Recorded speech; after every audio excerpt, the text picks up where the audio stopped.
Hey guys, how's it going? And welcome to a not so quick take video, because this one is probably going to be a little bit on the longer side of things, because we're going to be going through and doing a little bit of a tier list here, going through the Tales from the PizzaPlex books, talking about their stories, going through each and every book, and just sort of talking about things and rating them here on this little tier list of mine that I have. Now, I want to talk about a couple things first before starting off this video. So first of all, I don't know what the heck happened there. First of all, I want to say that, again, this is going to be sort of like my personal opinion tier list, where I'm just going to be ranking what I think of the stories, not talking about lore too much, not really theorizing about any of this stuff, just ranking the stories and just talking about them. I do want to do some theorizing later on in a different video, talk about some theories that I have with some of these stories. But when it comes to this video, I am strictly just going to be talking about my opinion and how I think the book ranks overall in sort of writing, tone, characters, stuff like that. So some lore might tie into things a little bit, but for the most part, I'm going to leave out theories and lore and that kind of stuff, just because I want to make it more of a neutral video than like a, well, the books aren't canon and blah, blah, blah, blah. I kind of want to leave that out. Now, I do want to say that the books aren't canon. Obviously, we know that now, thanks to Secret of the Mimic. But these books, reading through them, I can also say were never canon because there was a lot of details that were different. And that's all I'm going to say here. Also, I guess one last thing here. There weren't 10,000 staff bots mentioned in the PizzaPlex, which should have just, thrown people into thinking that these books weren't canon, because where are the staff bots? Anyway, with that out of the way, let's get into the tier list and go through each of these stories. We're going to go through them in order, starting with book 1. Book 1 is Lally's Game, and you guys are never going to guess what the first story is. It is Frailty, and not Lally's Game. So Frailty is the first story in Tales from the PizzaPlex, and it involves a character named Jessica who works at her local hospital and just is sort of like janitorial. But what she does is she actually has a heart-shaped remnant necklace that she shaves some remnant off of to help heal up the kids in the hospital, because that's where she works. And it also turns out that she's a trash robot who's being held together by this heart pendant remnant necklace. And she has nothing to do with To Be Beautiful, even though it's basically just the same plot. So she does this, and she still goes to school even though she's a trash robot. But then she meets a boy, and I call him Bobber because I can. And so she meets Bobber, and in for their class, they have to do a project. They kind of fall in love. Bobber asks her to the school dance. She goes to the school dance with Bobber. Bobber goes in for a little tongue-on-tongue kissing action. Instead, he gets a mouthful of motor oil. She leaves, goes back to the hospital, uses the last bit of remnant she has to save a kid, and then she collapses into a big pile of trash on the floor. The end.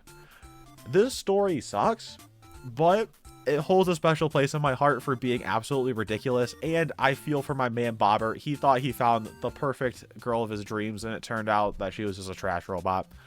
I feel for my man Bobber. So that's Frailty. The second story is Lally's Game, and this one, well, let's just talk about it.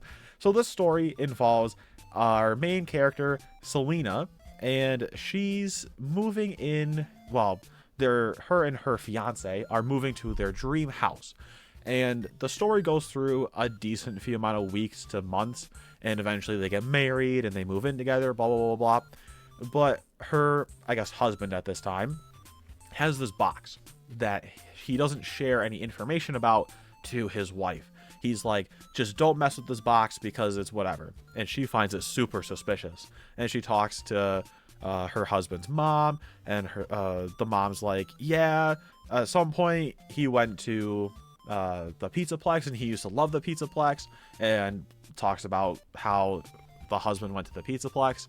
And then the wife confronts him about why he never brought this up, and he's like, it doesn't matter.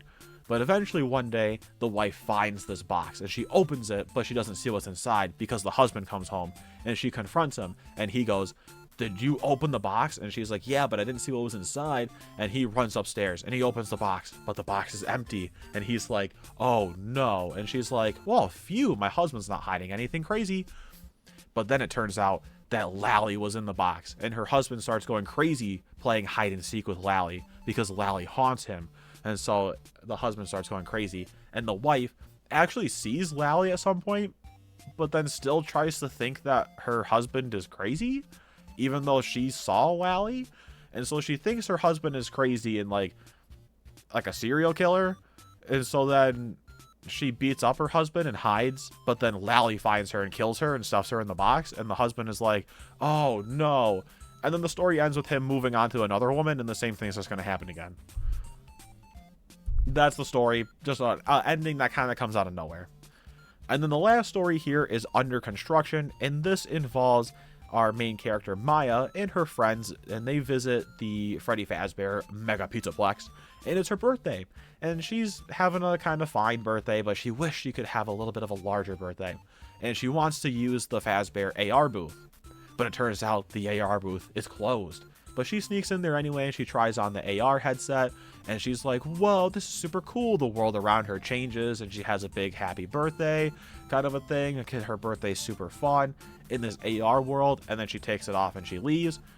And then it turns out that, like, something starts happening in her world. A lot of people start dying, and, like, everybody she knows is dying.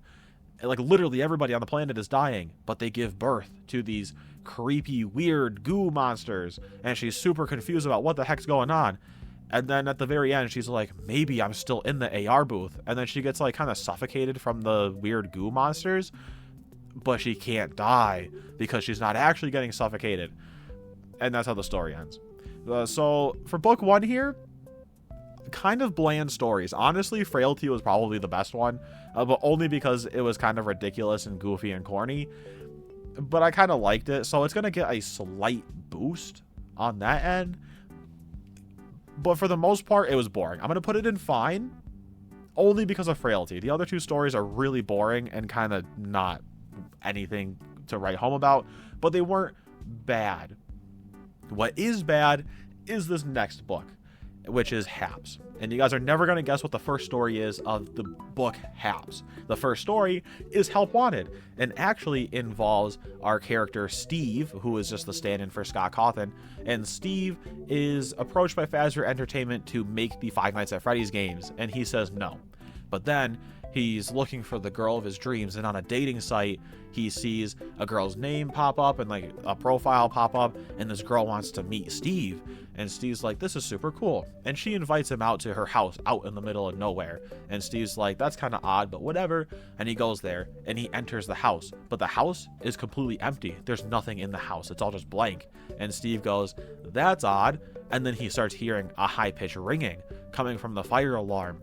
And then the world around him shifts, and he sees the woman there, and the house is all furnished, and it's like a regular house. And he's like, that's odd. And then as time goes on, he keeps hanging out with this lady. I guess he just forgot about his actual life, and he thinks that all the stuff he's seeing around him is real and actually happening. And as time goes on, he gets to know the lady, and then he keeps blacking out and waking back up, and the lady makes him think that it's like years after the last time that he was awake.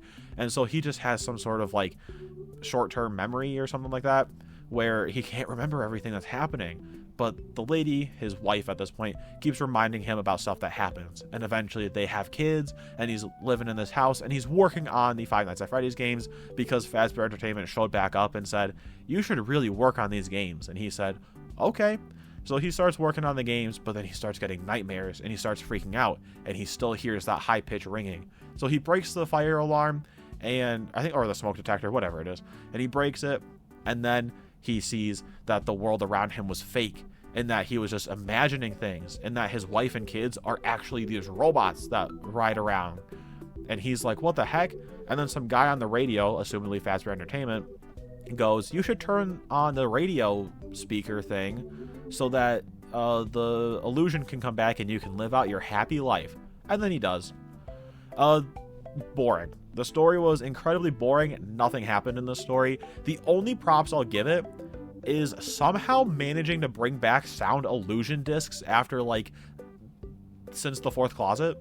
We haven't heard anything about those since the Fourth Closet, and they somehow managed to bring those back. It's not confirmed. They don't bring it up specifically in the story, but all of the principal stuff that they use in here sounds like sound illusion discs. So I'll give them props for somehow bringing those things back. But other than that, the story was kind of bland and boring, and nothing really happened. The second story is Haps, the namesake of the book. And this is going to be our first story that I think should not have ever been published, because kids are going to be reading these stories, and kids should not read this story in particular. There's a lot in here I don't think they should read, but this one is bad. And so is the next one, but we'll get to that. So Haps involves our two main characters, Aiden and Jace, and they're just some young high school kids, and they like hanging out at the Freddy Fazbear PizzaPlex. And they're kind of just hanging out. They're a little bit of social outcasts, but not like crazy. But they hang out there, and their favorite thing to do is crawl around the like Freddy Kingdom tube maze thing. Picture like the tubes from Chuck E. Cheese, except like a big set of tubes, like a tube maze. And so they explore this maze, and they love hanging out around there. And they also like scaring kids in there. So they scare a set of kids, but then the kids are like, you guys are lame. And then they feel bad about what they did. That is an important thing to keep in mind. Our main characters are not bad, and they felt bad about what they did. Eventually, they see a set of tubes that aren't connected to the rest. It's an isolated section, and our main character, Aiden, wants to check it out. And so they find a section of tubes that goes up to it, but it's got a barrier. So they try to break through the barrier, but then Haps, who is like some cleaning robot that drives around inside the tubes, he shows up and he's like, are you guys lost? And Aiden and Jace feel bad about trying to break into a place, and they're like, no, we're not lost. We're just going to get out of here. It's okay, Haps. And Haps goes, no. You're lost. I'm going to take you guys out of here. And Aiden and Jace are like, no, we're going to leave on our own. It's okay. And then Haps starts grabbing them and tries to drag them out of the tubes. So they beat up Haps, and then the tube section collapses, and they somehow fall into the isolated section of tubes. I don't know how that works, but they do. And then they find out that they're stuck in this section. They can't leave this section of tubes. They're stuck. And eventually Haps returns, and Haps is all beat up and broken, and he starts chasing them. And instead of being warm and friendly, he's got like razor claws for hands, and he's all broken, and he's all like terrifying, and he can kill them. So they flee Haps for a bit, and then eventually they kind of start getting tired, and they can't keep out away from Haps because he's getting faster and faster, and he's just catching up to them. And he catches up to Jace. And I'm going to save you guys the details, because they, in detail, describe this kid's anguishing death. In detail. Some parts, they talk about how he gets some parts of him chopped up and off of his body. And they talk about how anguishing his death is. In gruesome detail. And Haps just kills this kid. It's disgusting. And then the story moves on, and it ends with Aiden figuring out that he's stuck in an endless loop getting chased by Haps until eventually Haps is going to catch him and he's going to die. This story, honestly, it still kind of haunts me a little bit. I was so disgusted by this story. It was like keeping me up at night for like a couple days because of how gruesomely detailed it's described. How about how these actually pretty innocent kids just died for no reason.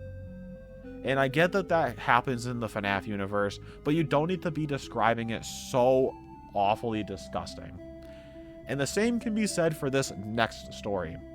We'll move on to B7, and this story involves our main character, Billy, and he's a little kid. He's like, I don't know, in preschool, and he sees an ad for Fazbear Entertainment, and he goes, I want to be an animatronic. Look at me. Beep, boop, bob. I'm an animatronic. He pretends to be an animatronic, and his parents are like, that's cute, blah, blah, blah, blah.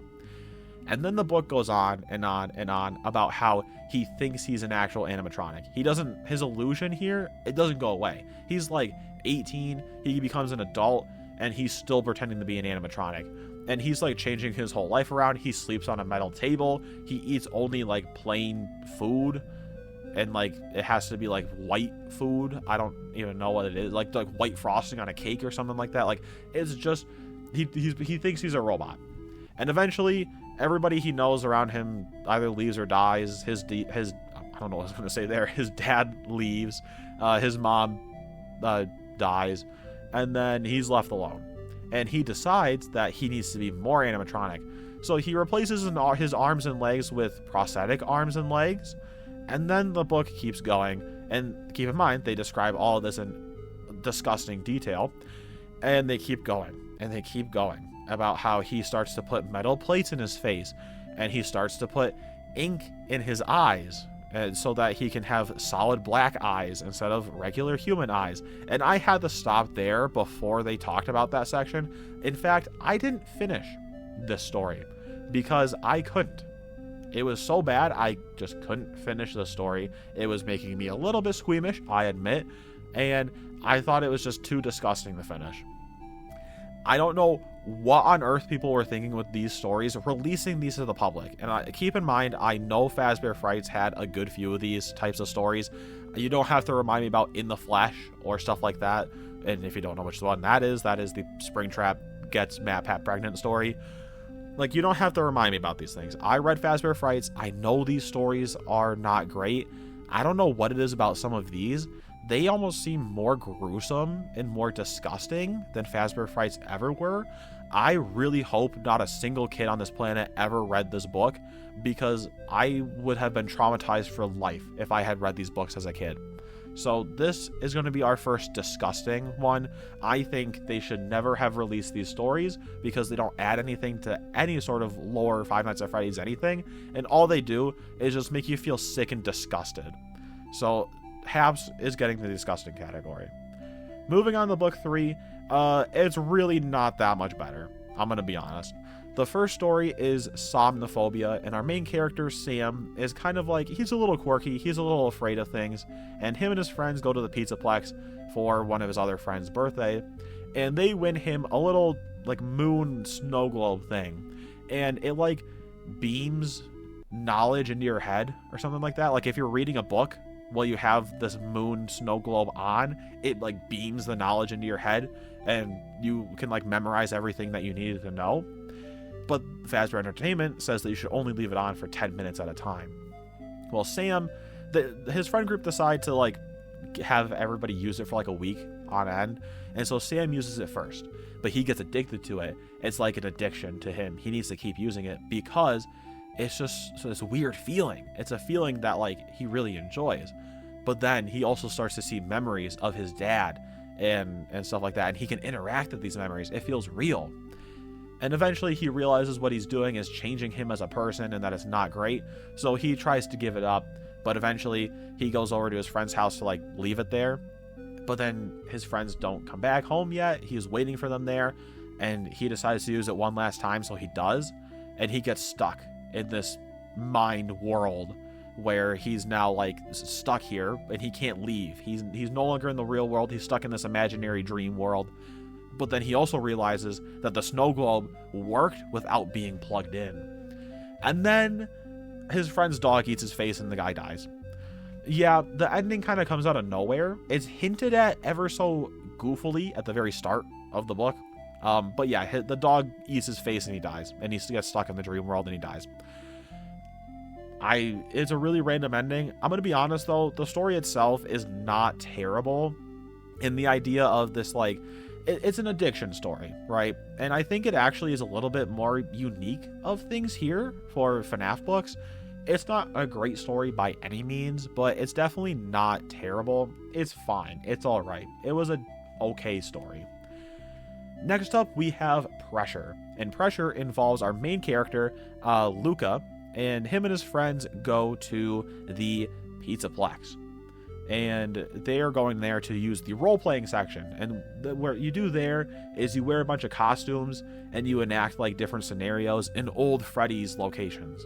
So the one they do is Springtrap, and he has to chase down some people at Fazbear Frights. And the book does describe that the Fazbear Frights in the location that they're doing the role-playing thing in is different than the one we know. It's not important, but they do specify that. But everybody wants Luca to be Springtrap, and he doesn't want to because he's nervous. He doesn't want to do that because he gets a little bit spooked. He gets a little bit scared. And they kind of pressure him into wearing it. Hey, Pressure, title of the book there. And so he wears the Springtrap suit, and he walks around and he tries to scare them. But then he starts to realize that the Springtrap suit is a real Springlock suit.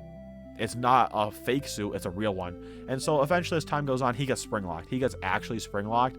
And they go into detail about it. And it's a bit gruesome, but it's not as bad as something like Haps. And so he gets spring-locked, and then we think he dies. But then he comes back. And I think it's because he possesses the suit. And he wakes up and he finds that another group of kids has started their own round of this Fazbear Frights role-playing thing. And he sees a creepy security guard wearing a Springtrap suit trying to capture some of the kids. And I don't know if it's specified that the guy was actually trying to get the kids or if he was just the Springtrap that they had for their story.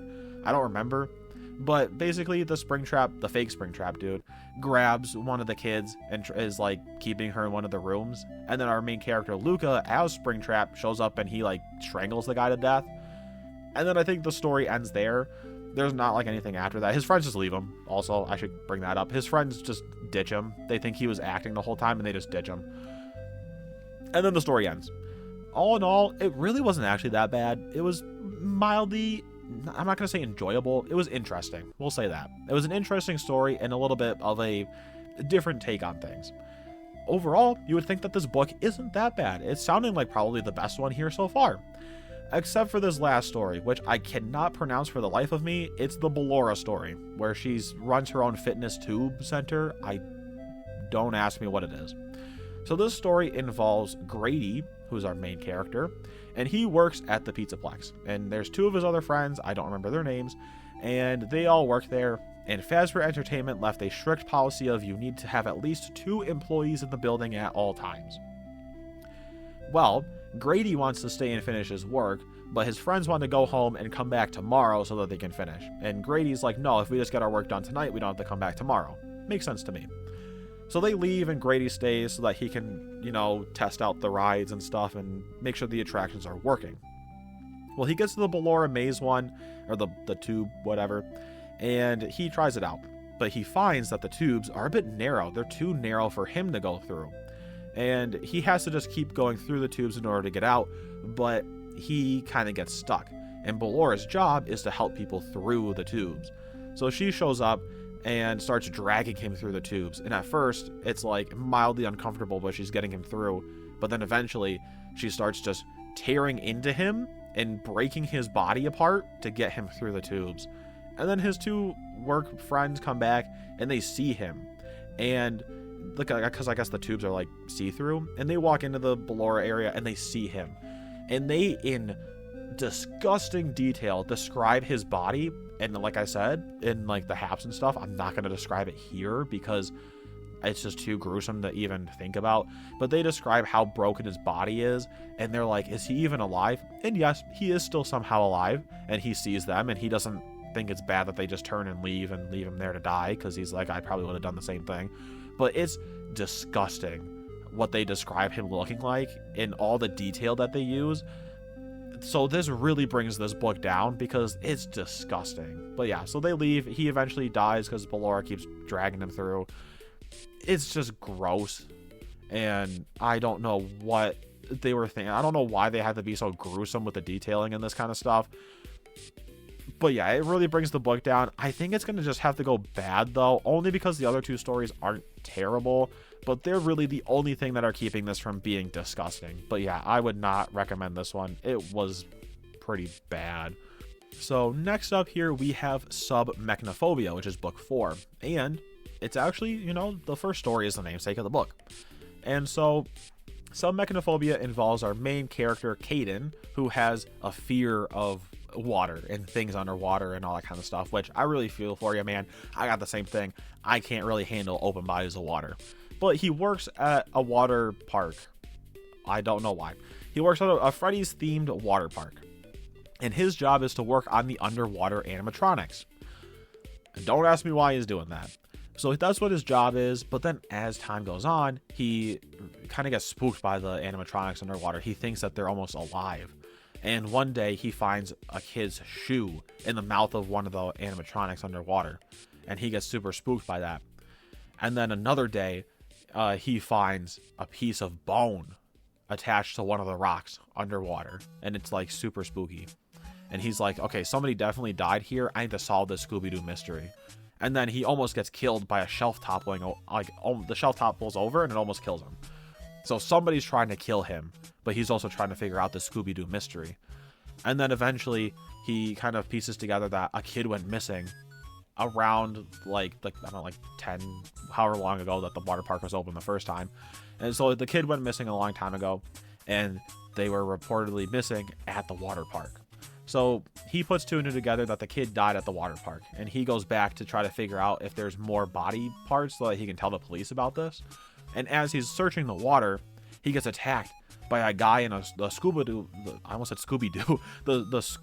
suit costume, and he's getting attacked by somebody, and he is able to fend himself off, and he rips open the helmet that the thing was wearing because he thinks it's an animatronic, but it turns out to be the owner of the water park. The owner of the water park was trying to kill him, and then the owner like starts strangling him and starts trying to like kill Caden, even though the guy can't breathe. And then the animatronics activate up, and they drag the guy into the depths of the water and they kill him. So it turns out that the animatronics were haunted. And so they come to find out that the kid went missing. He came back to the water park to see the animatronics. He fell into the water and died. And the owner of the place figured that out and covered it up to make sure that he wouldn't go out of business. It's actually pretty interesting. I was surprised. I would say this is the first story out of the books that when going through them, that I was mildly impressed wasn't actually as bad as I thought it was going to be. It ended on a good note. Our main character lived, a mystery was solved, a bad guy was defeated, and it was kind of like a happy ending for everybody on the most part. It was interesting. I actually found this one interesting. And maybe even good? Maybe not, but it was at least decent. Our next story is Animatronic Apocalypse. And this one also might seem like it's not great, especially the track record that we have so far. But this one involves Robbie, and he's like, I don't know, 4th grade. He's in elementary school, and he does this whole Scooby-Doo mystery. And he is part of a Fazbear fan club at their school.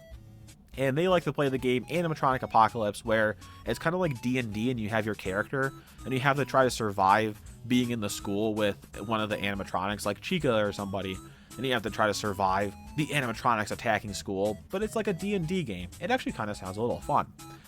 And so he's part of this group, and then eventually their former group fan club president has to move away, and they get a new one, and the new girl who's part of who's the new president of the group is kind of like in cahoots with the principal, who's been acting super weird, and he's been like promoting Animatronic Apocalypse in the fan club as like a thing to do, and like stealing school funds to support this. Like he literally embezzles money from the school to support the Animatronic Apocalypse, and like tells people that they need to start paying to survive the Animatronic Apocalypse. Like he's running like a stinking lunchly scheme here. And eventually Robbie tells his dad calls like the school, and the superintendent come down to the school, and they fire the principal. But then Robbie sees that the principal is still meeting with the fan club after school in like a park, and he tells them to eat dirt. It's really weird.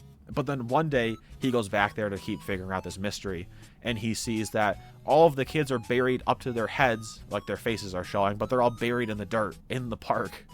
And he saves one of his friends, and they go to call the police, and they come back to the place, and all the kids are gone. And it's like this really weird mystery. And eventually he goes to the principal's house, and he finds that the club members are at the principal's house.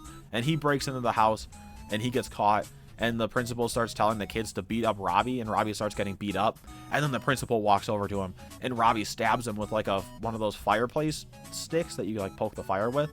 He stabs the principal, and the principal starts bleeding out a black liquid, and he runs off to his room. And the rest of the kids are like, that's weird, we're gonna like get the heck out of here. So they leave, and Robbie goes and like confronts the principal because he wants to make sure they didn't kill somebody. But then the principal starts attacking him, and Robbie starts like stabbing him more, and the principal is just bleeding out black liquid. And eventually the principal runs off, and Robbie thought he killed him, but the body wasn't there. And the police show up, and they're like, nobody was in there, but we did find a lot of motor oil. So it turned out that the principal was a robot the whole time. And then that's kind of how the story ends. And it was definitely something. I'm not the biggest fan of robot people. You know, the fourth closet and everything included. I'm not the biggest fan of robot people.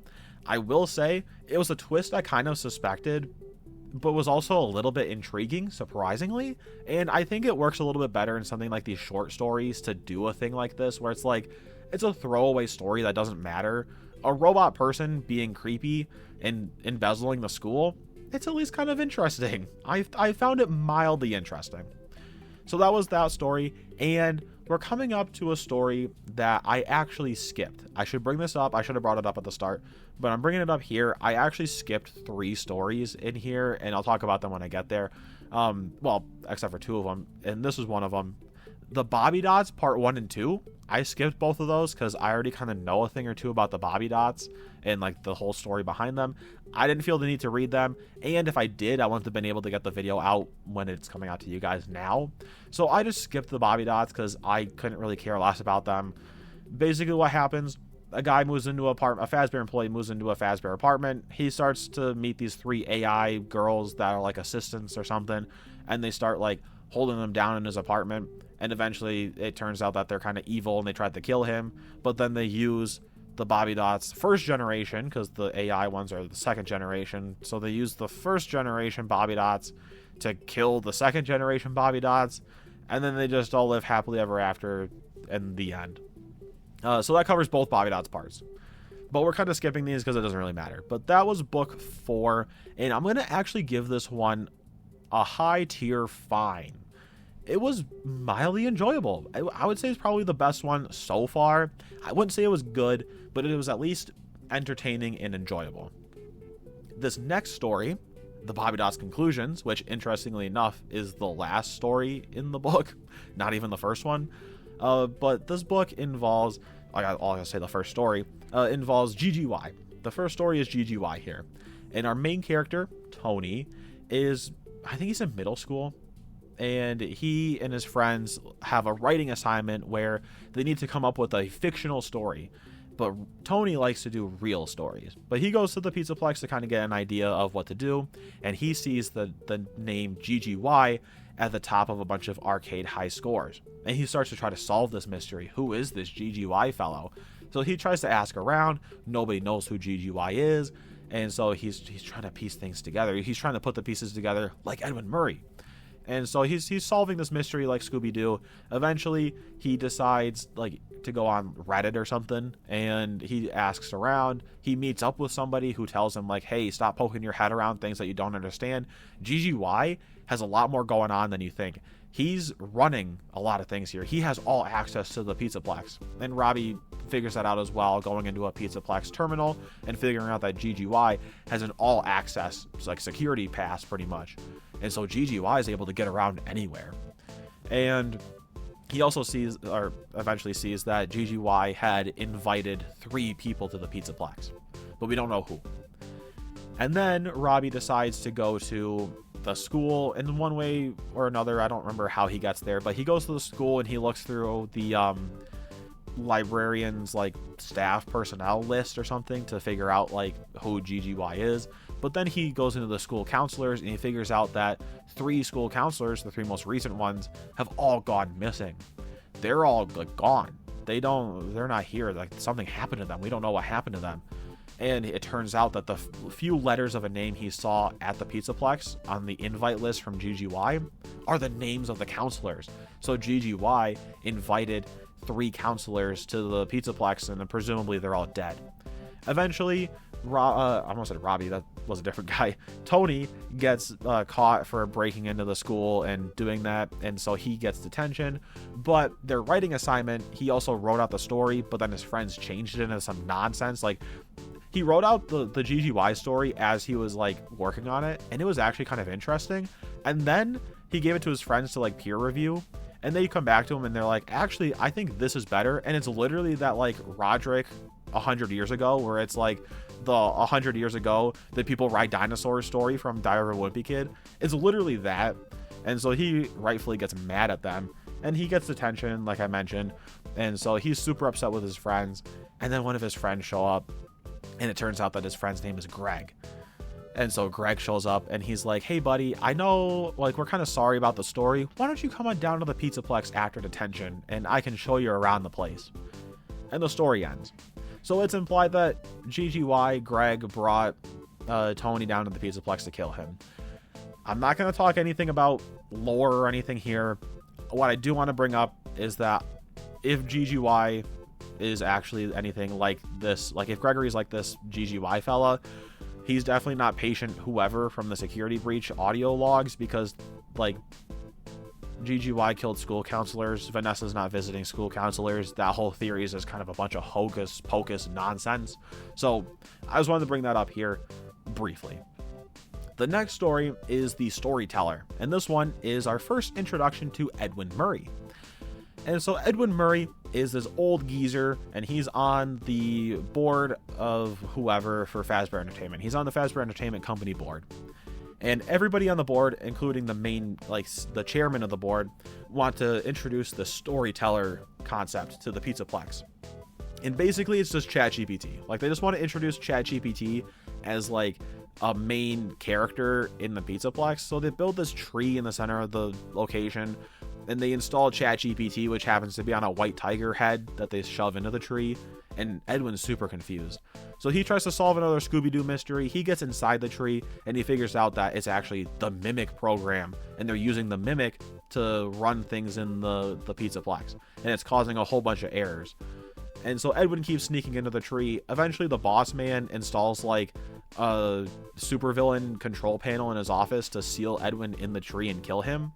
And the CEO just can't believe that Edwin's dead. He thinks that Edwin found a way out and is still sneaking back in. And so he goes into the tree himself, and he sees that Edwin's dead. And he also sees that the inside of the tree is covered with a bunch of construction paper of Edwin like writing stuff down and then saying, "I'm sorry." And then the CEO is like, not CEO, the chairman, whatever, is like, "This is creepy." And he goes to leave, but he finds that he got himself stuck in the room because all of the tree's controls are hooked up to his supervillain control panel, and he got himself stuck in the tree. And so he dies. Which is like, I don't think anybody deserves to die, but like it was kind of a you know, karma thing. He killed somebody, he got himself killed. And that's Storyteller.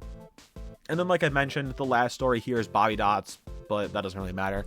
This one, I don't know.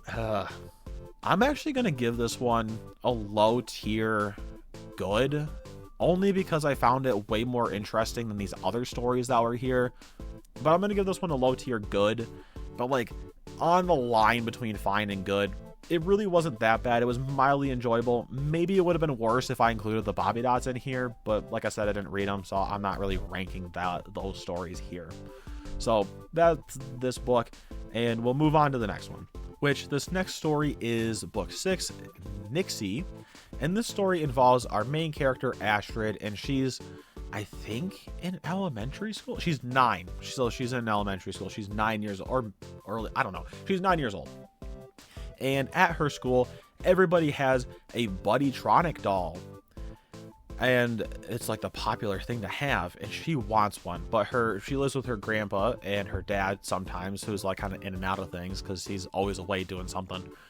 And her grandpa and her dad are like Danish or like from Denmark, like his like lineage. That's the word I'm looking for. And they like to make things themselves. They don't like all this fancy schmancy technology stuff. They like to make things themselves. But for her birthday, Astrid and her grandpa get to go to the PizzaPlex and buy her a Buddytronic doll. Also, I should bring this up here. Astrid feels like an outcast in her school because she doesn't have a Buddytronic doll. And people kind of make fun of her, even though, like, I don't know, why are we making fun of this person? And she does have a secret admirer. There's a character in here that actually likes her, but he does absolutely nothing about it. So she goes to the PizzaPlex with her grandpa to get a Buddytronic doll. Some things start getting a little bit wacky. It's a little bit quirky. The lights start freaking out. And she gets her doll made, but it turns out wrong. It's kind of gross and creepy and disgusting looking. But she decides that, well, we shouldn't outcast an animatronic. We should be nice to them, even if they look a little bit different than us. We should be nice to the animatronic. So she takes the animatronic home, even though Fazbear Entertainment said, hey, we can just toss it and we'll make you a new one free of charge next time. She's like, whatever. So she takes home Nexie, which is what the animatronic is called, and she grows to like Nexie because they're both kind of outcasts. And she takes it to school and everybody makes fun of it. And it seems like Nexie kind of has a mind of her own. She's kind of like Rose. She does her own thing. And as time goes on, people kind of pick on her more. She tries to fix up. Astrid tries to fix up Nexie. Nexie also tries to kill people sometimes, like tries to kill a couple of people who are bullying her and Astrid. And eventually that culminates in one time where a guy is actually throwing rocks at both of them. and Nexi shoves the guy into oncoming traffic, and he gets hit by a car in front of the school and he dies, which I don't think that he should have died, but you could argue that it's self-defense because he was throwing rocks at them and Nexi shoved him. Like, he's throwing rocks at this girl and nobody's doing a thing about it. You could argue self-defense.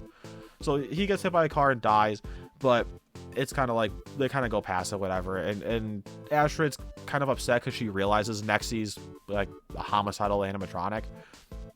And eventually Nexi decides that she needs some changes. Like, throughout the story, Nexi's been talking about how she's ugly and she needs upgrades and she needs changes. And only like 2 or 3 times in the entire story is Astrid herself actually somewhat self-conscious about her body and about how she looks, but she gets over it. She doesn't seem too upset about the way she is. She learns to move past it, and she's like, I am fine the way I am, but I'm gonna help fix up Nexi because that's what she wants. So they break into the PizzaPlex to get Nexi a new animatronic endoskeleton. They break in, they get to the animatronic lab so that they can get her an endoskeleton, and we cut to the next day. It's at school. Our boy character, who was in love with Astrid and didn't do anything about it, is sitting in class, and he sees Astrid come in, but it's not Astrid anymore. She decided to skin herself and put it on an endoskeleton. This story has an ending so wildly out there and out of left field that, like, I didn't even see it coming. Most of these endings you can kind of like predict is going to happen. You can kind of put the pieces together and figure out that it's like, hey, point A, point B, this is what's going to happen in point C. This one actually shocked. Like, they surprised me. I'll admit, this is the first story that actually surprised me about what they were going to do. I didn't think that was going to happen. And then all of a sudden it's like Astrid decided that she wasn't beautiful, so she put her skin over top of an endoskeleton. It's just so wild. The rest of the story is okay, but it's just so wild. But I do have one other thing to say about this story. You might see some slight similarities to another common, actually well-known franchise about a killer toy animatronic.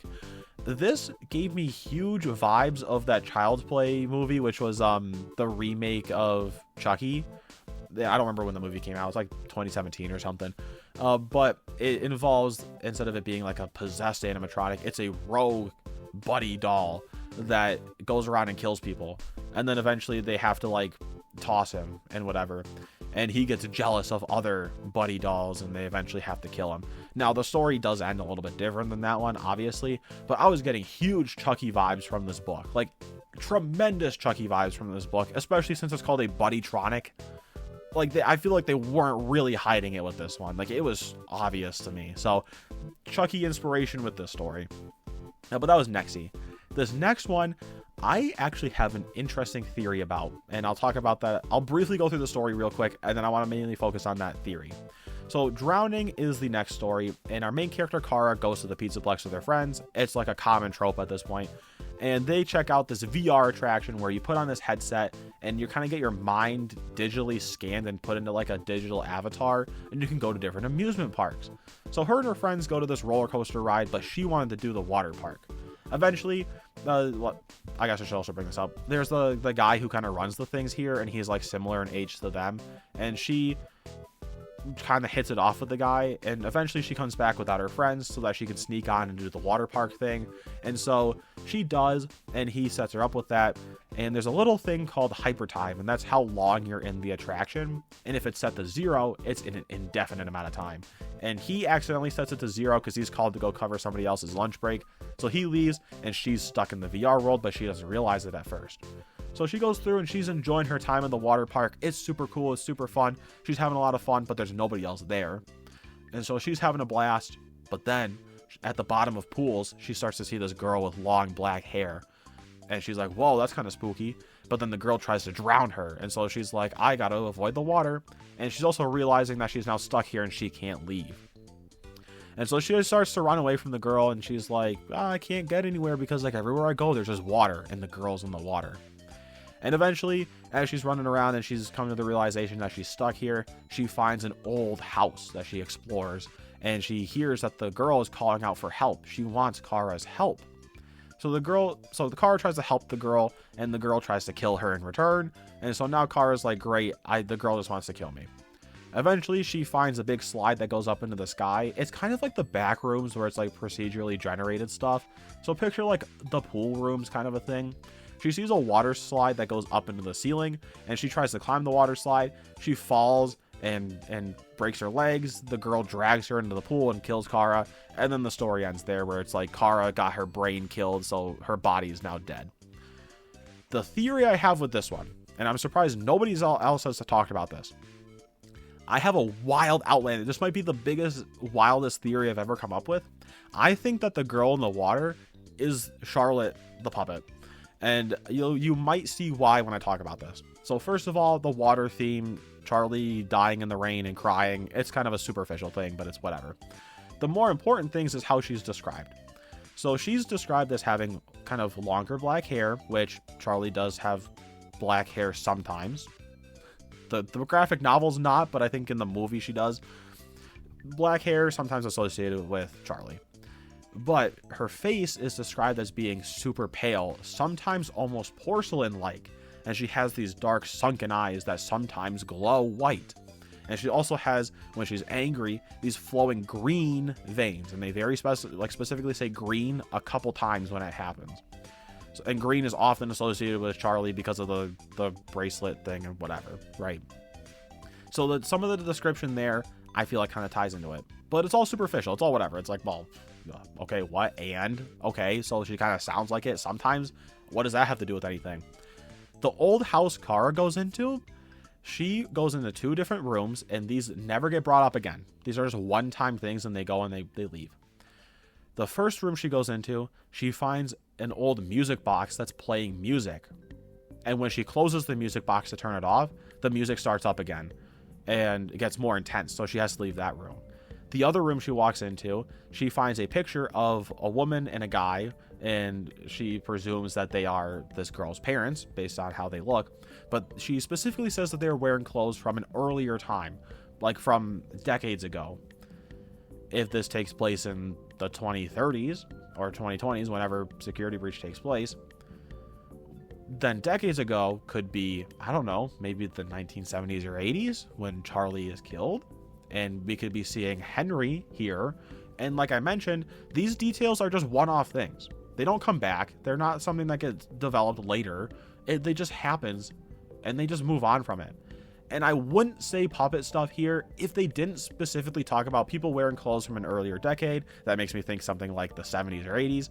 And the music box really threw me off with that, because it's just one-off details, and then they forget about it. So I have an interesting theory that this is Charlotte possessing this thing and that she's actually still alive. It's wild, it's out there, it's crazy, but it's something interesting that I found while going through this, and I'm surprised not even Matt Pat himself even thought about this. So, but that's Drowning. Well, moving on to the next story. This one is probably my favorite one from all of these, and this is The Mimic. I actually like this story. So the story starts off with Edwin, and he is in this warehouse that he bought, and he's living there with his son David, and it's just the two of them. Fiona died in childbirth, and so they're just living in this warehouse, and he tried to start up his business, but it didn't really work out that well, and he got bought out by Fazbear Entertainment, and now he's stuck making their animatronics for them. And so he's working here, and David wants to just hang out with his dad, but his dad doesn't want to hang out with him. So instead, he builds the Mimic. Just off the fly, he builds the Mimic so that David can have a friend to play with. And so the Mimic plays with David and mimics a lot of things that David does. And Edwin gets some work done, but sometimes he still gets bothered by them, and it's just kind of like whatever. But eventually, one morning, David wakes up Edwin, and he's like, Edwin, let's go play football or like baseball or something, I don't know, outside the building. And Edwin's like, okay, whatever, fine. And David goes, I'm going to wait outside for you. And he goes. And eventually, Edwin kind of just rolls out of bed, and then he meanders downstairs, and then he realizes that David went outside because he didn't really listen to his son. And Edwin runs through the front doors, and right as he does, he sees David run out in the road to get his ball, and he turns and he sees the car that's going to hit him, and then he gets hit by the car, and he dies. And Edwin's like super sad because his son died. And eventually a few weeks go past, and he sees the Mimic, and the Mimic is trying to mimic David. And so Edwin beats up the Mimic, and he leaves it as a big pile of junk, and then he just kind of runs off. And then we transition to another group of people who I don't remember their names, and they're not up here on the little summary to remind me what the story is about that I have up. Their names aren't on here, but I'll just call them like Drake, Josh, and Larry. So Larry's our main character that we focus on here, and he's with Drake and Josh, and they're Fazbear employees, and they're here to fix up the warehouse or something. Not even they know what they're here for. They're just here because Fazbear Entertainment sent them here. So they start exploring the place. It's creepy because there's no lights, and all the windows and stuff are boarded up, and the door closed behind them on its own. And so they're kind of just stuck here, and they're trying to figure out what to do. Well, they don't know they're stuck yet. But they start exploring the place, and eventually Drake and Josh find the generator on the 3rd floor that they use to power up the building, and so some lights come back on.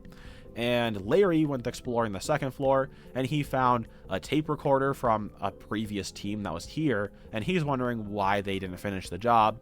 But he finds it, and so he's listening to this tape about how they were going to fix up this old endoskeleton, and then that's where the tape ends. And he also smells this outrageous, disgusting odor coming from the 2nd floor. So Drake and Josh come back down, and they all kind of regroup, and they realize that the door's stuck because the previous team mentioned in the tape recorder that the front door locked behind them, and so they realize they're stuck here.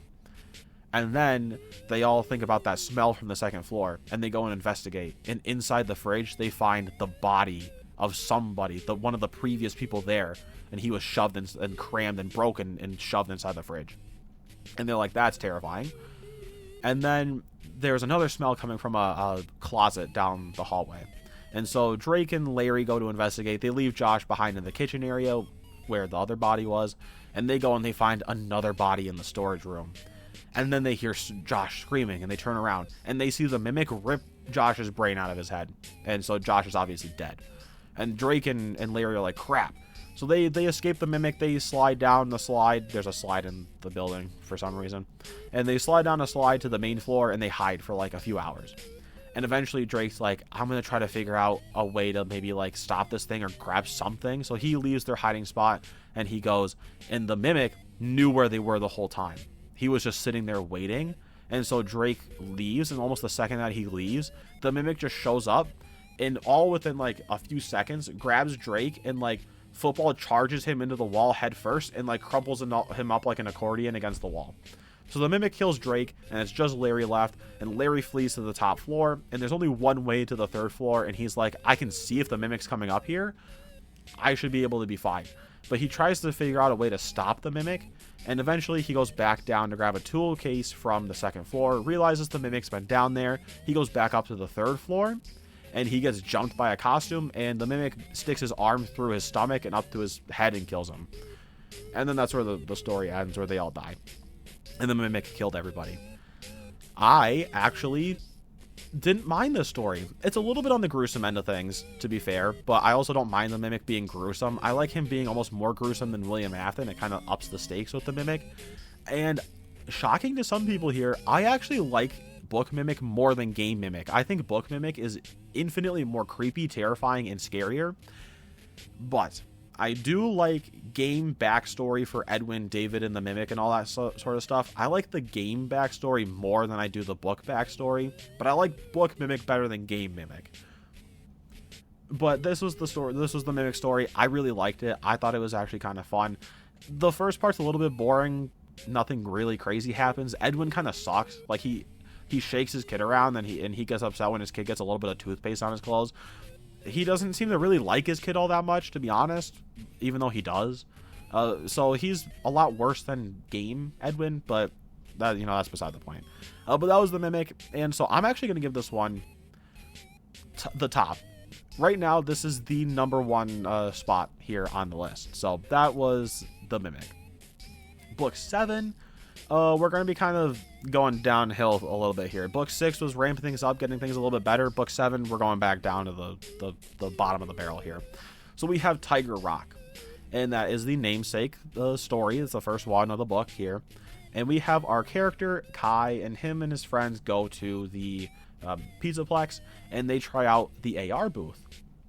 And Fazbear Entertainment's having a special showing of the PizzaPlex of the future. And you could put on the AR headset thing, and you can see what the future PizzaPlex is going to look like. And they go into detail describing about how like fancy it looks, and it looks super cool, and it's super nice, and it's blah blah blah blah. And Kai eventually runs into Tiger Rock, and he acts a little bit different than the other characters. He's more intelligent, he's more smart, he's following Kai around, he's grabbing Kai's arms a little too tight, almost like he wants to rip his arms off. And so he's trying to avoid Tiger Rock. Tiger Rock also kind of cryptically and in a cool way, there's a part where Kai's hiding from him, and Tiger Rock finds him and goes, "Are we playing hide and seek? I learned this a long time ago." I liked that, because it kind of sets up who Tiger Rock is. Which in the books, he's just the mimic, to keep that in mind. He's just the mimic program in the books. So Tiger Rock kind of chases down Kai, and Kai eventually takes the AR headset off, and he leaves with his friends.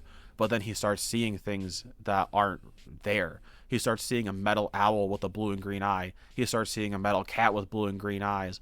He starts seeing all these kind of things, and he's going crazy. And eventually he puts together that he's probably still in the AR booth.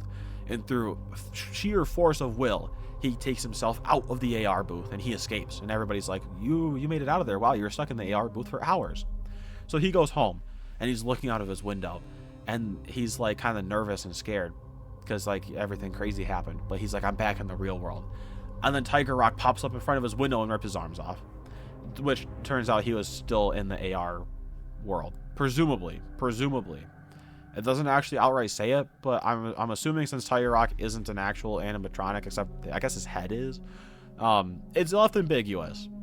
It's left ambiguous about whether or not this guy's actually real or not, but Kai he dies.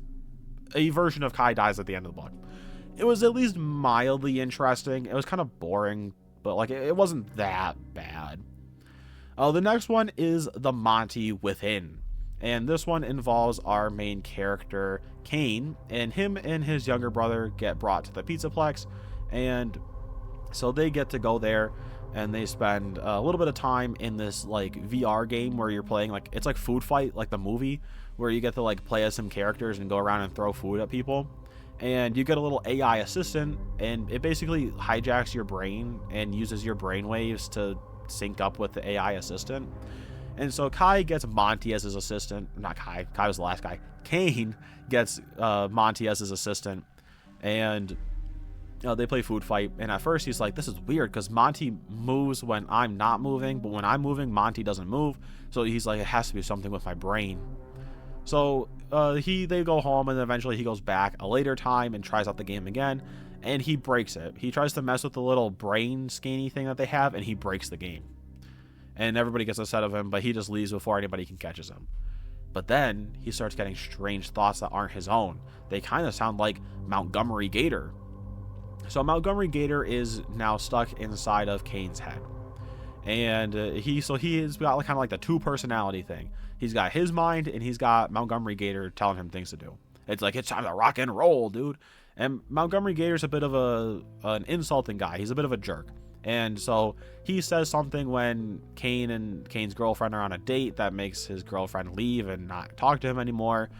And then he kind of just starts being mean to people, and Kane doesn't want that to happen.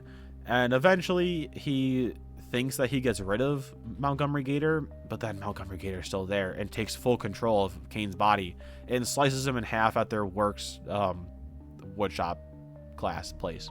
So Kane gets sliced in half by Montgomery Gator, who is controlling his body. It's kind of like, it's not bad. It's just kind of boring. Like it's not a bad story. It's just kind of there. It's kind of just like the last one. Like, it's just there. The last story that we have up on this list, though, or on this book, is Bleeding Heart. And this one, I argue, is the worst story writing-wise. Not the worst story graphic or like description-wise. The worst story writing-wise. Because this one involves our main character, Danny, and he's got a crush on this girl at his school. And the crush has like a tattoo of a heart on her wrist or something. And he's got a crush for her. So he has a crush on her. And so what he does is he draws pictures of her and puts them in her locker. And one day he sees her reaction to one, and she like crumpled it up and threw it on the floor because like that's weird. Like, imagine you go to school, you go to open your locker, and you find a picture of yourself drawn in there. I would think it would be some sort of like mob threat. Like, why are they drawing pictures of me? So he's kind of creepy. And eventually he's got his like friend. I don't remember his friend's name. But him and his friend kind of hang out, and they're like the outcasts of the school, right? But he's got this crush on this girl, and he's into the drawing, she's in the tattoos. And one day, he asks his older brother when they go to the PizzaPlex what he should do about getting a girl. And his older brother, Bobby, is not the best guy on the planet, but he tries to help out his brother kind of by being like, get her a present. Girls like gifts, get her a gift. So he goes to the gift shop with the PizzaPlex. It's like Christmas time, and they have like a little gift wrapping and tattooing booth, and he wants to figure out how that works because she loves tattoos. So he sneaks in there, and he sees that the tattoo things are actually these little nanobots that they're like the size of rice grains, and they do all the work. So he's able to steal 2 of them, and then he gets out of the PizzaPlex before they close down, and they go home. And we come to find out before he does that the little nanobots burrowed their way inside of his body, but he thinks he lost them, so he's kind of upset, but he's like, whatever. So the next day at school, he goes to the library because his friend can't join him for lunch. So he just goes to the library, and he sees the crush there, and his crush is reading from like a tattoo book to see which one she wants to get next. So he actually goes up and he talks to her, like, wow, he's actually talking to her, and she's interested in what he's saying. And so they talk for a minute, and he's like, well, what tattoo would you want to get? And she's like, I don't want to get like a heart on like my side or something like that. And he's like, wow, I want that too, that's cool. And then he starts to feel pain coming from like his side, like near his hip. And so he runs off, just quickly leaves and runs off to the bathroom, and he sees that he has now like etched into his body, he has the heart on his hip, and it was like causing him to bleed a little bit. He's like, that's crazy, I just had this carved into my body, caused by the nanobots. And so then he eventually runs into his crush, and his crush is like, what happened? And he shows her, and she's like, you actually do that? That's super cool. And so they start hanging out more because she likes him because of the tattoos, but then also near the end of the book, she kind of is like, I actually like him because he's a decent guy. We're led to believe that she's not a good person, and honestly, she kind of isn't. But like, nobody in this story is a good person, which we'll get to. So Danny keeps doing these things for her. He keeps getting more and more of these carvings, but like they hurt a lot, and they take a lot of blood from him because they carve it into his body. So eventually he's like, I gotta stop doing this. And eventually he sits at like a family dinner with his family. His dad is always out on like work trips, but he's coming home from the holidays. And his mom puts his dad on the speakerphone for family dinner. And the first thing that comes out of everybody's mouth is Bobby says that Danny's got a crush on this girl. And of course, Danny tries to deny it. But what the family decides to do is just start talking about that at family dinner. So his dad starts going, Danny, it's okay. At your age, you're going to start getting feelings for girls.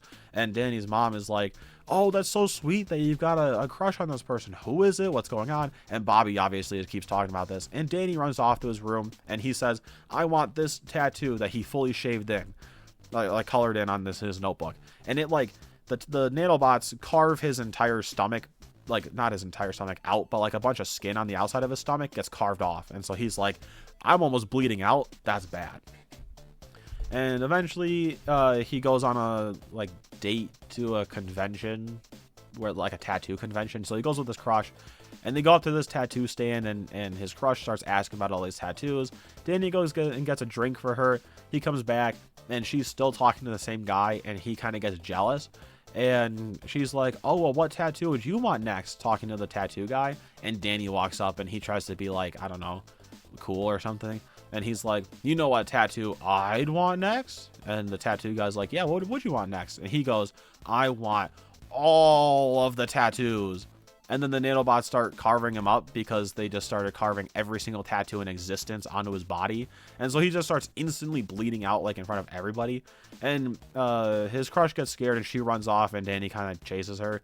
and she hides behind the door, and he tries to have a heart-to-heart where he's like, I just only loved you, and I drew pictures of you and put them in your locker, and I'm sorry, and he walks away. And the crush is like, maybe I was being too, scared to realize that Danny just needs help. So she tries to find him, but eventually we come to realize that the nanobots just carved Danny into a big chunk of goo on the ground. And she's like, oh no, Danny's dead. So moral of the story with this one, I don't think anybody in here was like actually good, except for maybe the best friend, who kind of gets dumped because Danny put girls before bros. And so the best friend kind of got sidetracked, or not sidetracked, sidelined. And he's probably the only good one in this entire book. But even then, he wasn't supportive of his friend getting a girlfriend. So nobody in this book was actually like safe from being a good person. They all were kind of creepy or weird in their own ways. This story sucked. It was less disgusting. I mean, it was a little bit because it's tattoo stuff and it's just squeamish for me. But I'm going to put this in the boring category because like nothing happened in this book. Like literally nothing happened in this book.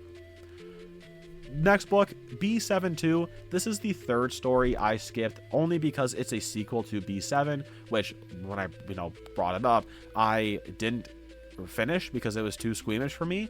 The second I figured out what this story was, I skipped it because I didn't want to get squeamish again about this book and the graphic stuff that they talk about with it. So I skipped this one. I have no idea what happens in this one. I have no clue. I skipped it. It was probably bad and disgusting, but I can't rank it. So the next story is Alone Together, and we follow our main character, Travis, and he goes to school and he gets a woodshop class. He goes to woodshop class and he gets assigned a project that they have to make this fancy wood mechanical thing. Like they can kind of make their own thing, but it has to be like a fancy wood mechanical project. So he decides to make one of those like chess playing robot things, where you got like the box and you got like the half of a body on top of the box that like looks like it's playing chess, but you're controlling it from underneath. He tries to make one of those, and he works with his dad to make one of those, but his dad does most of the work while he's trying to solve a ghost mystery. So he talks to his grandma about this kind of thing because he seems like he's getting haunted. He starts seeing things. He starts seeing somebody trapped. He sees Son and Glamrock Freddy, of all people, hanging out together playing chess. So he seems like he's getting haunted. And he goes to his grandma, and his grandma's like, you're probably getting haunted by a ghost. Here's how I figured out how to, figure out you're getting haunted by a ghost. And I think what you have to do is you have to figure out where the ghost's body is before they can move on. And so Travis is like, all right, I'm going to do that. So Travis goes around and he starts trying to figure out what happened. Eventually he runs into this new girl, and the new girl seems a bit awkward trying to talk to him, but like not in a, oh, I like you awkward, but in a, I don't really want to talk to you because I think you're weird awkward. And so she's like no help to him. But he's trying to figure out where the ghost's body is. And he finds out that the ghost 2 years prior actually was trying to make the same thing he's making. And presumably got stuck inside of the box that, contains where you would sit to play chess. So presumably that's where like the ghost died, and that's where the body is. So he tries to figure out where this thing is, and he finds an old school shed. Like I said old school as in like it's an old, the school's shed. And so he breaks in there and he finds the object there, and he goes inside and he gets stuck inside of the machine, and he sees the ghost's body in there. And he eventually calms down after seeing the body. He gets scared at first, and he calms down, and he's like, Ghost, it's okay. I'm here to help set you free. But then he realizes that the body is his body. He's a ghost. He's been a ghost this entire time for 2 years. He's been a ghost walking around, living his life, pretending that he's still alive. He thought he was, but he's been a ghost this whole time. And it turned out that his dad, who was making the machine and then eventually broke it, was doing that all on his own. Like, he was just doing that on a whim. He was just working on that on his own accord. And he broke it because he thought making it would make him feel better about losing his son, and then it didn't, so he smashed it because it's like, whatever. But then the girl he was talking to can see ghosts, and so she was acting a bit weird around him because she can see ghosts and whatever. So that was kind of the whole story there. It was, I will say, it was an interesting twist. They did a similar thing that they did to, I think, Coming Home. That's the Chica Susie story in Fazbear Frights, where it's a twist of like one of the perspectives we see is actually a ghost. But this twist, I will say, is kind of a little bit more interesting. It kind of surprised me a bit more. I thought maybe that's where they were going to go with it. But it definitely was a little bit more surprising. Like, oh, he is a ghost. Like, I had it in the back of my mind, but I wasn't sold on it. So it was an interesting twist and an interesting surprise. The story itself is like extremely boring, but at least was it like an interesting twist. The last story we have here in this book is Dittophobia. And this is the one that everybody screams, says that they solved FNAF 4, even though this describes barely anything like actually FNAF 4 related. It is supposed to be FNAF 4 sister location based. I'll talk a little bit more about it at the end. But so the story involves Rory, and every day he does the same routine. He wakes up, he gets ready for school, he can't find the front door out of the house, he walks around for what seems like hours, he gets tired, he goes back to bed. Every night he gets haunted by these creepy nightmare looking animatronics, and he gets jump scared, and then he wakes up for the next day, and it's just rinse and repeat. But one day he hears a metallic clank and some like a motor shutting down, and he goes to bed. And he wakes up to find the place completely disheveled and a mess. It looks like a decade has gone by since he's been here, and that's because it has. He looks in the mirror, he goes to the bathroom and he looks in the mirror, and he sees that he's aged up 10 years. He doesn't know what the heck's going on. He thought that he was just living his life, but he's been here for 10 years, so he's super confused. Eventually, he finds a way to break out of the fridge, which has like a dispenser of little like wafers that he's been eating instead of actual food. So it dispenses these things for him to stay alive in, and he sneaks out through the dispensary, and he gets into this bunker complex, and he finds a clipboard talking about how the subject, which is him, has been here. He sees that it was around his 7th birthday when he got taken, so he puts together that he's been here alone in this place for 10 years, and that this place has just been running on its own for 10 years. Well, I mean, not on its own, he doesn't know that, but he's like, I've been trapped here doing the same thing for 10 years. And so he explores the place. He finds out that it's the sister location bunker, but it's not the one we know, because they have a lot of hallways that aren't in the sister location game. For example, he takes a hallway and a door to enter Circus Baby's gallery, even though in the game we use vents to crawl around places. So it's not the same. It's not one-to-one. But he runs into Ballora, which doesn't do anything. He sees a poster for Circus Baby. He finds the elevator out of there, but he can't get it to work. He finds a radio and contacts his long-lost, decade-long-lost friend, who says that they need to get him the heck out of there. He agrees. His friend tells him that there might be a generator in the room he's in that he can use to power the elevator. Rory agrees. He goes back to get the generator. The second he starts to move the generator, he hears a voice come over a radio and tell him to put the generator back, and that nobody in his life cared about him at all. That's why he ran away from home, and that he should put the generator back and get things running again so that he can live his life out here where he's safe and he's protected. So Rory does, because I guess he's an idiot, and so he does, and he sets everything back up. He puts everything back in place. He puts the dispenser back up, and he goes back to bed, and he's pretending that he's 7 years old again, because the sleepy gas came back, because it turns out that there's sleepy gas that makes, it's the Poppy Playtime sleepy hallucination gas. That's what is getting pumped into his room. So he sets all that back up again, and he goes back to sleep, and then the story ends with the tape recorder getting rewound back up so that it'll play again, and it kind of implies that he might have done this multiple times. So that's kind of the story there, and then that's where it ends. And everybody claims that this solves FNAF 4, even though it doesn't, like, at all, because people either say FNAF 4 is Crying Child's perspective, Michael Afton's perspective, or a subject's perspective, and every single one of those cases makes absolutely no sense for the game itself. So I don't even know how to explain away FNAF 4 at this point. But it's definitely supposed to be like that because they describe it looking similar, but there are differences. There's more doorways in the hallway than there are in the base game. The sister location bunker is described wildly different than we see in the base game. So this story automatically is proven to be non-canon, so there's no way people should have been taking this as canon. But I think in no way does this solve FNAF 4, because it doesn't solve anything, like, at all. If anything, it just makes things worse involving FNAF 4. So all around, these two stories here weren't great, but they weren't bad. So I'm gonna put them in fine. I'm not a big fan of Didophobia because it kind of ruins FNAF 4, but at least they mentioned FNAF 4-esque stuff, so at least it's an honorable mention. Alright, and last up here on the list, we have the epilogues, and I combined all of the epilogues into one story because I felt like that would work better to talk about. If I had to go through each epilogue as its own little thing, like as a part of the books, I feel like it wouldn't have been as much like impact, and it would be hard to like rate that. So we're just putting all the epilogues as one story to talk about here.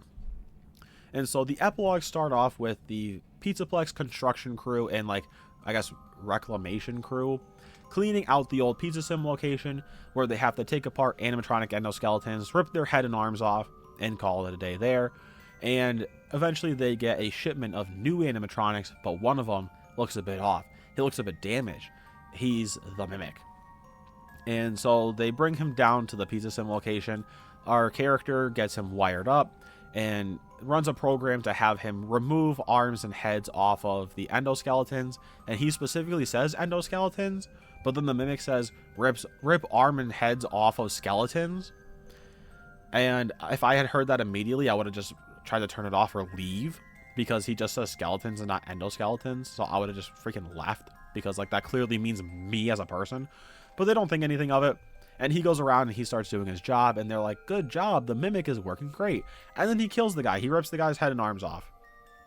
And so he starts just, it's like an absolute massacre. Like, I can picture this as a movie scene. This would actually, I feel like this epilogue would make a pretty decent movie. I think they should make this a movie. I think this would be a really interesting movie. Like, maybe change a few things, but this would make for a movie. And this would be the opening scene. So the Mimic kills the one guy, and then, like, there's 3 other people down there, and they start to flee. We follow one guy's perspective, who starts booking it the heck out of Pizza Sim, which, like, I would do. But the construction crew, hearing the commotion, the guy screaming after getting his arms ripped off, we're all running. There's, like, dozens of guys running into the building. And so they all run in, and they're like, what the heck is going on? And the guy that we're following is like, everybody get the heck out of here. But the Mimic starts going to town, and it just starts describing like body parts and blood going flying everywhere. And he's just going to town, just killing all these people. And so our character that we're following runs out of the building, and he looks up to a cement truck and a construction crew, and he just goes, bury the dang building, block the door with the concrete, seal it up. And so he runs out of there, and he's telling them to do that. But the Mimic is just killing like everybody that ran in there. And then that's the first epilogue, and that's where that ends.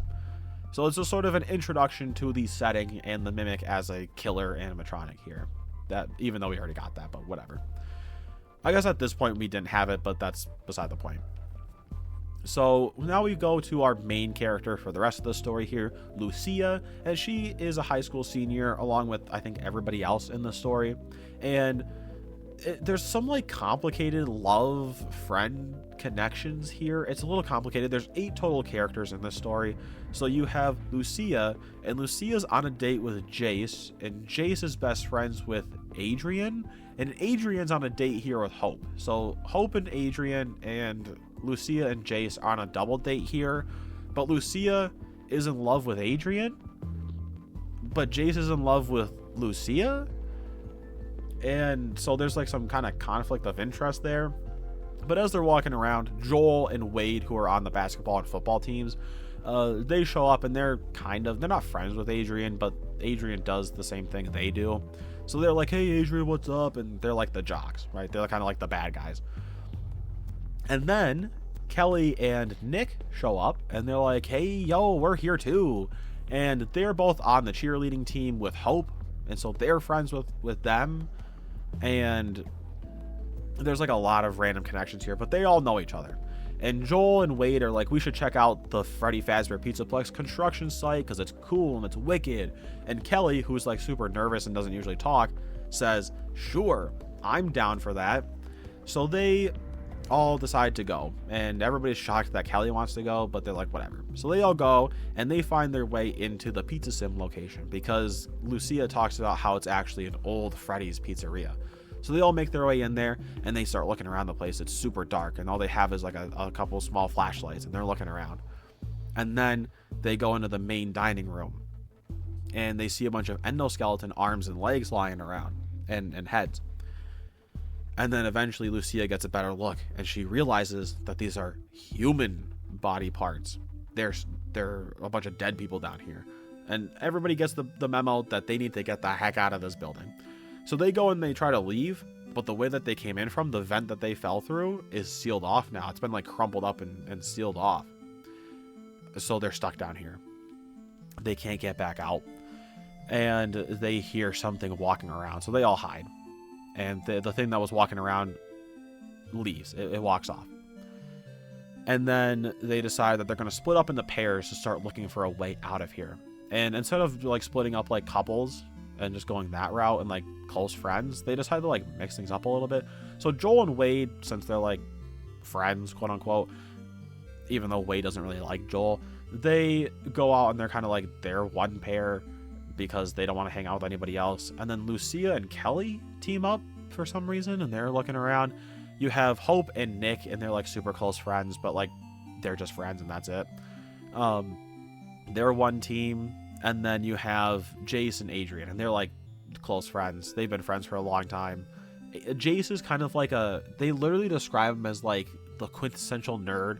So when you think of like, you know, wow, what am I thinking of? I don't know why I can't think of the channel name, but the nerd versus geek song. Just picture the nerd in that song. Like that's how they describe him. Where he's got the glasses that he pushes up. He's like scrawny and he's little, and he's got like the pocket protector. Like that's literally how they describe him. He's just the nerd. And so Adrian always protects Jace, so that they're a team. And so Hope and Nick are looking around the stage, and they see like a costume rack and a bunch of costumes in this room. And Nick kind of gets pulled into the costumes, and Hope's like, what the heck happened? And Nick walks back out of the costume rack, and Hope's like, oh, thank goodness. And Nick goes, I'm missing my arm. And Hope's like, what? And Nick doesn't have an arm. And then he gets his head ripped off by the mimic, and he dies. So Hope runs off, and she gets the rest of the group, and they all hide in a room. They hide in parts and service. And Hope looks around, and she's like, you know, Nick got killed by a metal skeleton, and they're like, what do you mean? And she points to a random endoskeleton in the room, and she's like, it kind of looked like that, but it was taller and creepier and whatever. And they realize, well, maybe the endoskeleton can wear costumes. And then one of the endoskeletons in the costume, like one of the costumes, pops up and just kills Hope, rips off her arms and rips off her head and kills her instantly. And the whole group freaks out, and they run out of parts and service. And then they kind of split up into two teams. Joel and Wade head to a furnace room where they're going to try to find a way to get out. And Jace, Adrian, Lucia, and Kelly run to like an office room where there's a radio, because they want to try to get the radio to work. So they got our two teams. Joel and Wade, they try to find a way out through the furnace, and there's actually a maintenance shaft in the furnace, but there's a fan that blocks it, and it's working. But the mimic deactivates power wherever it is. And so Joel gets the idea to have Wade lure the mimic into the furnace room so that the fan will stop working and they can crawl out past the fan. So Wade does that, but he gets caught by the mimic and gets torn apart at the bottom of the shaft, the like maintenance shaft. And Joel tries to get through the fan after it's turned off, but he gets stuck because he's too big and muscly. And then the fan turns on and it chops him in half and he dies. Which, like, he kind of tried to leave everybody to die anyway, and he didn't care about Wade dying. He only cared about himself. I don't think anybody deserves to die, but it's a little bit of karma there that he died trying to, you know, leave everybody else to die. So they're both dead. And then we follow Adrian and Jace, who left the room, and there's no explanation about how. They just left Lucia and Kelly to fix the radio, and they find the maintenance shaft, and they get the same idea as Joel and Wade, which they also find their body parts. And so they get the same idea to try to escape out that way, but they're going to do things a little bit better. They're going to use an endoskeleton leg to jam up the fan to get it to stop working. So they go and do that. They avoid the mimic some more, and they get in the maintenance shaft. They try to do the thing. The mimic shows up while they're working on it. Jace is able to hide and like crunch himself up into a little bit of a ball underneath like a workstation so the mimic can't see him. And Adrian tries to shove the leg in the fan and makes a whole bunch of noise, but it doesn't really work. and he gets like hit in the face, and he like falls slide down through the maintenance shaft and right out into the arms of the Mimic, who is literally described as standing there with his arms wide open waiting for Adrian, who dies. So Adrian's dead, and Jason's able to make his way back to Lucia and Kelly through some of the ventilation systems in the building, and he explains that Adrian died, and Lucia straight up tells him that she would have rather had him die than Adrian, which, like, you don't say that. Like, don't say that, because that immediately made me be like, Lucia, not a great person. Because Jace literally said, what, you would have rather had me die than Adrian? And she goes, yes. Yikes. So that just sucks. And Jace liked Lucia, but it's like, oh, okay, that kind of sucks. But they come up with this new plan of luring the Mimic into a room, trapping it in the room by putting tables up against the door so that it can't climb out. They're like, so they can't leave. Like, they barricade the door, and then they're gonna have Jace try to lure it into the vents and have it collapse the ventilation system, which like slants upwards, so that the Mimic can't climb out through the vents either, and they can trap the Mimic in this room. So they do the plan. Jace, however, gets caught by the Mimic and killed by the Mimic, and Kelly and Lucy are sad, and they're like, what are we gonna do? And they eventually figure out that the Mimic is learning a way to get out of the room. So they're like, we have to go and figure out a thing to do. Lucia comes up with a plan to wear some mascot costumes to trick the Mimic. But an interesting turn of events, we actually get a Mimic perspective in this story, where we see the Mimic after it killed Jace, and it went around in the room to all the other toys in there. Like, there's like toys in there, and it de-arms and de-heads them, because that's what it's supposed to do, that's its programming. And it tries to go to leave, like it breaks the door open, and it sees the table, and he literally goes, I'm the Mimic? I don't have a program to break tables? I can't get through here. So he goes back to the vents, and he like constricts himself to climb through the vents, even though the vents are broken. So he's able to flee through the vents anyway. But I just thought it was kind of funny that we get a Mimic perspective, and he just goes, yeah, I don't have a program to break tables. I guess I'll just go the other way. So, very fun that we get a Mimic perspective. But I guess this guy's kind of like dumb, because he goes, I can't do that. It's a table. I can't break that. And so he leaves. We go back to Lucia and Kelly, and they're trying to use endo arms to like break concrete out from one of the doorways so that they can leave. But they're in the costumes. And so they see that the Mimic's coming, because he like messes with the lights, like the lights flicker whenever he's walking. And so they stand still up against one of the walls, and they don't move. They stand still, and then the lights go black, and they think the Mimic's in there, and then the lights come back on. And Lucia goes to move, but then she notices that there's a new costume in the room, and that the Mimic is in there with them. And he's just standing there and staring at them too. And so they stand there for what feels like hours. And then eventually the Mimic starts to climb out of the suit, and it describes him as like a spider-looking animatronic, which I don't know how that's possible. People brought up the Mimic being burn trapped because he can like shapeshift his endoskeleton. And before reading these books, I was like, how is that possible? Having read this book, I know it's not canon, but I'm like, I still don't think burn trap's the Mimic, but I'm like, this guy can turn himself into a spider and give himself more appendages. I don't even know how that happens. So he can basically just do anything he wants, I guess. So he becomes a spider, which freaks out Kelly, who goes to make a run for it. But then Lucia tells her to stop. She freezes in place. The Mimic kind of looks at the suit, like confused, like how the heck did this thing get here? And I would have loved the Mimic perspective of it, of being like, how did the suit get here? But we don't get that. So he's like, how did the suit get here? And then eventually he's like, all right, I'm going to leave. So he goes to leave, but then he actually goes back, and he climbs into the suit with Kelly in it and crushes her and kills her. So he just crushes Kelly to death and kills her. And then he just walks off with the suit. And so now it's just Lucia.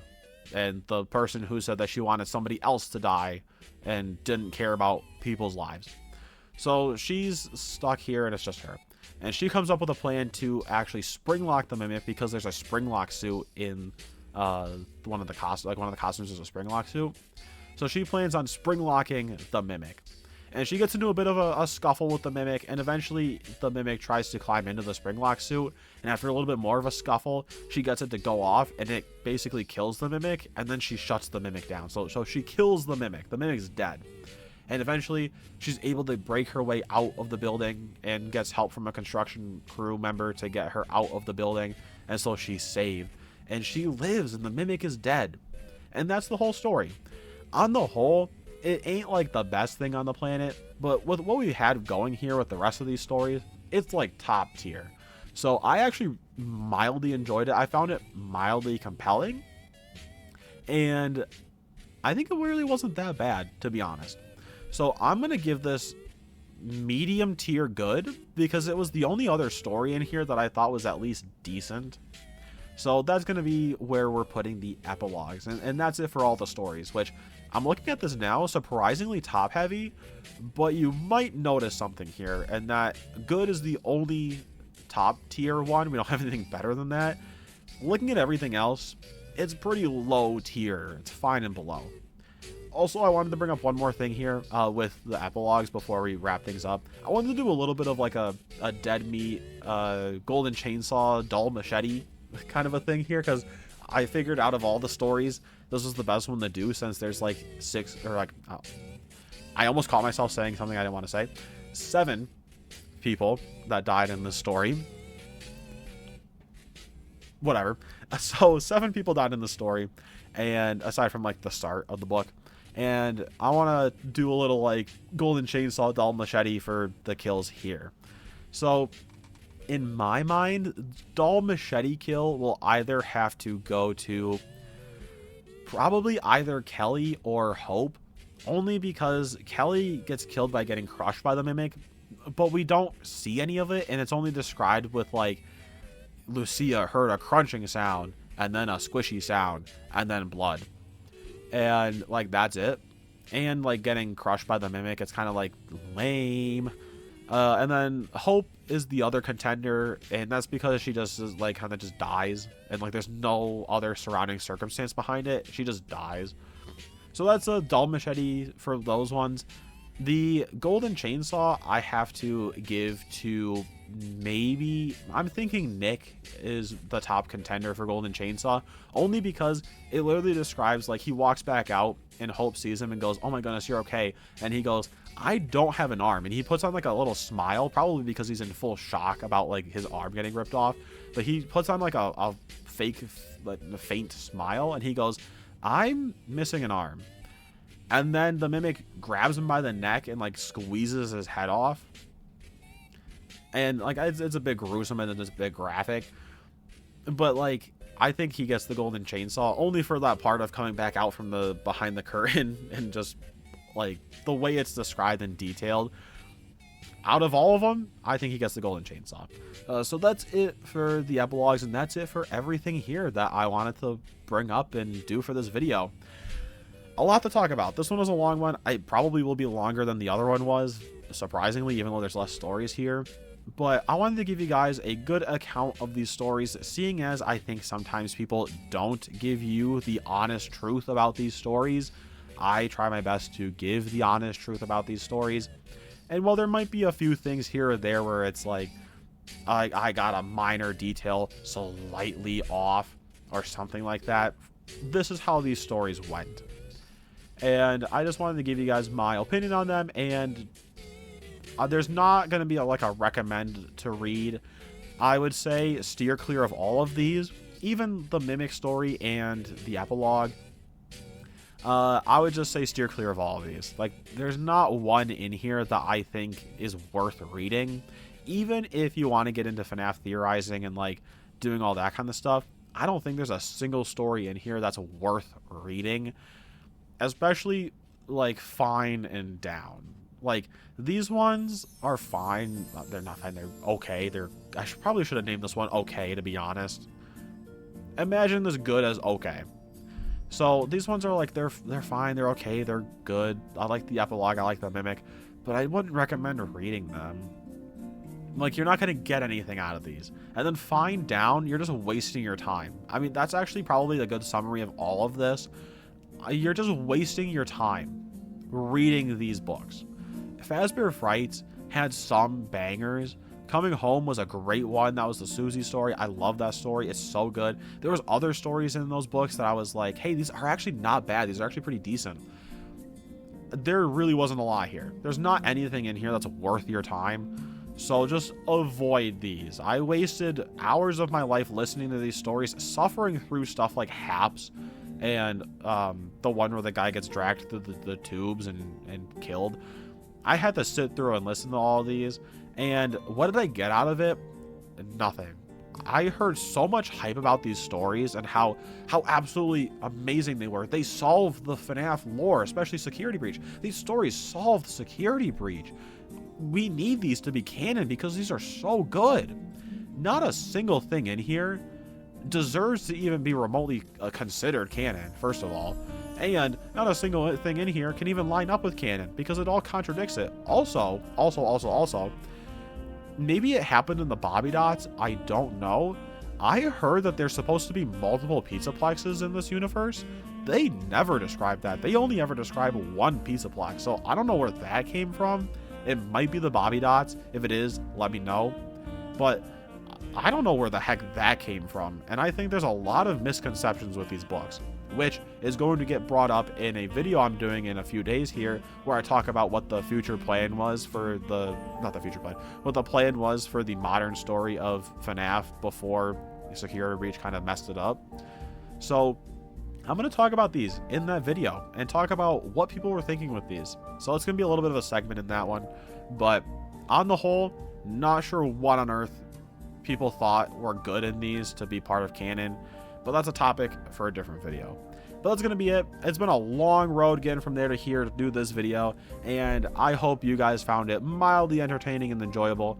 I don't even think I'm going to do an outro for this because I'm just kind of tired at this point of recording this for so long. So I just have two questions for you guys. Just two questions to round out this video.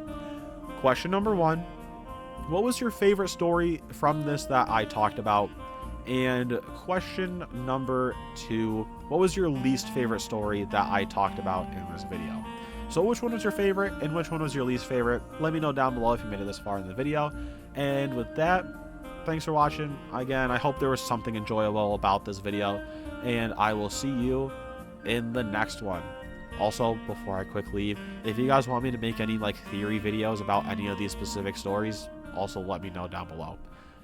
Goodbye.